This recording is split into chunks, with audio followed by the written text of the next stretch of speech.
Hi friends, welcome back to Sarbath Kip channel. இன்னைக்கு வந்து ஒரு சூப்பரான சுக்கு குழம்பு கிராமத்து ஸ்டைல்ல எப்படி பண்றதுன்னு பார்க்க போறோம். அதுக்கு முன்னாடி நம்ம சேனலை நீங்க என்ன சப்ஸ்கிரைப் பண்ணல அப்படினா சப்ஸ்கிரைப் பண்ணிக்கோங்க. கூடவே பெல் சிம்பலையும் பிரஸ் பண்ணிக்கோங்க. இப்போ வாங்க வீடியோக்குள்ள போலாம். ஃபர்ஸ்ட் சுக்கு குழம்பு பண்றதுக்கு ஒரு கடாயில 1 ஸ்பூன் எண்ணெயை ஊத்திக்கோங்க. அது கூடவே 1 ஸ்பூன் ஜீரகம், 1 ஸ்பூன் மிளகு, 1 ஸ்பூன் துவரம்பருப்பு இது எல்லாத்தையும் லோ ஃப்ளேம்ல வச்சு நல்லா வாசம் வர அளவுக்கு நல்லா வறுத்து ஒரு பிளேட்ல ட்ரான்ஸ்ஃபர் பண்ணிக்கோங்க. இப்போ அதே கடையில் 1 ஸ்பூன் எண்ணெயை ஊற்றிக்கோங்க. அது கூடவே இந்த மாதிரி காஞ்ச சுக்கு வந்து சூப்பர் மார்க்கெட்லாம் கிடைக்கும். ஸோ அதை 2 பீசஸ் இதில் போட்டுக்கோங்க. போட்டு நல்லா ஃப்ரை பண்ணி எடுத்துக்கோங்க. இப்போ சுக்கு நல்லா வந்து ஃப்ரை ஆகிடுச்சு. ஒரு பிளேட்டில் ட்ரான்ஸ்ஃபர் பண்ணிக்கலாம். இப்போ வறுத்து இந்த மசாலா எல்லாம் சூடு ஆறுனதுக்கப்புறம் ஒரு மிக்சி ஜாரில் போட்டு நல்லா ஃபைன் பவுடராக அரைச்சி எடுத்து வச்சுக்கோங்க. இப்போ வந்து இந்த சுக்கு மசாலா எல்லாமே ரெடி ஆகிடுச்சு.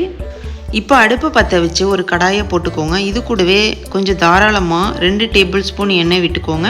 இது கூடவே 1 ஸ்பூன் வெந்தயம் போட்டு நல்லா வெந்தயம் பொரிஞ்சதுக்கப்புறம் ஒரு 15 பூண்டு வந்து உரித்து அதில் போட்டுக்கோங்க. பூண்டு நல்லா கொஞ்சம் வதங்கினதுக்கப்புறம் சின்ன வெங்காயம் ஒரு 15 எடுத்து அதையும் நல்லா உரித்து 2 கட் பண்ணி போட்டுக்கோங்க. பூண்டு சின்ன வெங்காயமும் எண்ணெயிலே நல்லா வதங்கட்டும். கொஞ்சம் வதங்கினதுக்கப்புறம் ஒரு மீடியம் சைஸ் தக்காளி நல்லா குட்டி குட்டியாக கட் பண்ணி போட்டுக்கோங்க. இது கூடவே தேவையான அளவுக்கு உப்பும் போட்டு நல்லா வதக்கி விடுங்க. தக்காளி நல்லா வதங்கினதுக்கப்புறம் புளிக்கரைசலை இதில் ஊற்றிட வேண்டியதுதான்.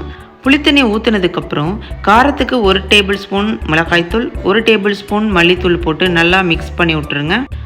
நெக்ஸ்ட்டு மூடி போட்டு ஒரு 5 10 நிமிஷம் நல்லா கொதிக்க விட்டுருங்க. ஒரு 10 நிமிஷம் நல்லா கொதிச்சதுக்கப்புறம் நம்ம ஓப்பன் பண்ணி பார்த்தீங்க அப்படின்னா குழம்பு நல்லாவே கொதிச்சிடும். இந்த ஸ்டேஜில் நம்ம அரைச்சி வச்சுருந்த இந்த சுக்கு மசாலா எல்லாத்தையுமே இதில் போட்டு நல்லா மிக்ஸ் பண்ணி விட்டுருங்க. ஒரு 2 நிமிஷம் நல்லா கொதிக்க விட்டுருங்க. 2 நிமிஷம் கொதிச்சதுக்கப்புறம் பார்த்தீங்க அப்படின்னா எண்ணெயெல்லாம் பிரிஞ்சு ஒரு சூப்பரான சுக்கு குழம்பு ரெடி ஆகிட்டு இப்போ சர்வ் பண்ணிடலாம். இப்போ சுட சுட சாதத்தை போட்டுக்கோங்க. அதில் 2 கரண்டி சுக்கு குழம்பையும் போட்டுக்கோங்க. இப்போ சைடிஷாக அப்பளத்தையும் சேர்த்து சாப்பிட்டீங்க அப்படின்னா வேறு லெவலில் டேஸ்ட் எடுக்கும். நீங்களுமே ட்ரை பண்ணி பாருங்கள். உங்களுக்கு இந்த வீடியோ பிடிச்சிச்சு அப்படின்னா ஒரு லைக் பண்ணுங்கள். நாளைக்கு ஒரு சூப்பரான ரெசிபியோட நான் உங்களை வந்து மீட் பண்ணுறேன். தேங்க்யூ ஃபார் வாட்சிங்.